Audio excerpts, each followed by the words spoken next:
अस्सलाम वालेकुम। मुस्कान हमारे मोहल्ले की सबसे खूबसूरत लड़की थी और मेरी बचपन की दोस्त भी। हम दोनों की दोस्ती काफ़ी पुरानी थी। हम बचपन में एक ही स्कूल में पढ़ते थे, लेकिन जूँ-जूँ बड़े होते गए, हम दोनों के दरमियान के फ़ासले भी बढ़ने लगे। वो पर्दा करने लगी थी और हम पहले की तरह खुलकर एक-दूसरे से नहीं मिल सकते थे। बचपन की दोस्ती कब मोहब्बत में बदल गई, पता ही नहीं चला और हम दोनों एक-दूसरे से बेपनाह मोहब्बत करने लगे थे। लेकिन मुस्कान को बचपन से ही अजीबो-गरीब दौरे पड़ते थे। वो ज़ोर-ज़ोर से चीखने लगती और बेहोश हो जाती थी। मोहल्ले वालों ने मुस्कान के बारे में मशहूर किया हुआ था कि इस पर जिन्नात का कब्ज़ा है, इसलिए मुस्कान की शादी नहीं हो रही थी। जिसको भी पता चलता कि मुस्कान का आसिफ का साया है, तो वो मुस्कान के घर भी नहीं जाता था।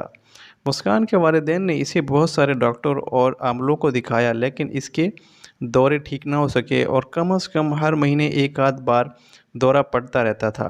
अभी चंद दिन पहले की बात है, मुस्कान को एक बहुत बड़ा दौरा पड़ा।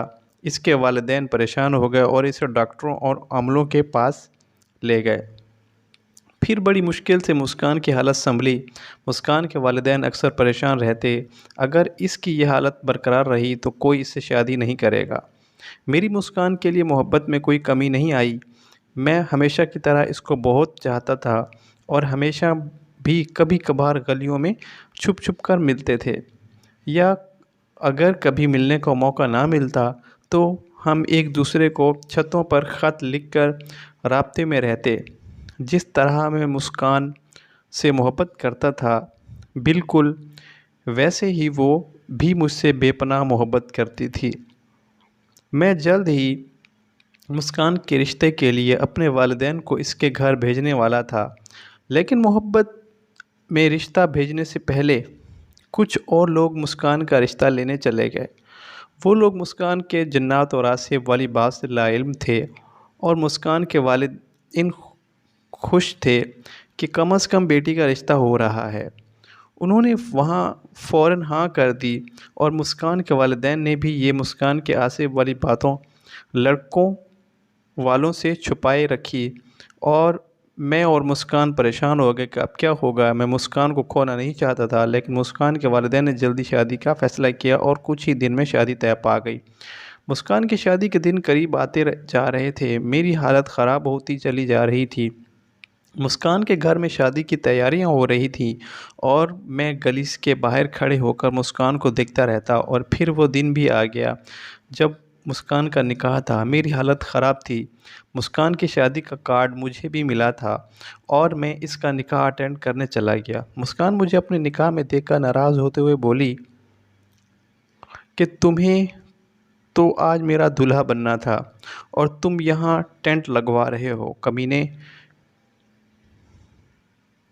मैंने शर्मिंदगी से सर झुका लिया और मुस्कान को कोई जवाब नहीं दिया। दूल्हा आ गया। मौलवी ने निकाह पढ़ाना शुरू कर दिया। मैंने सब कुछ खामोशी और बेबसी से देखता रहा।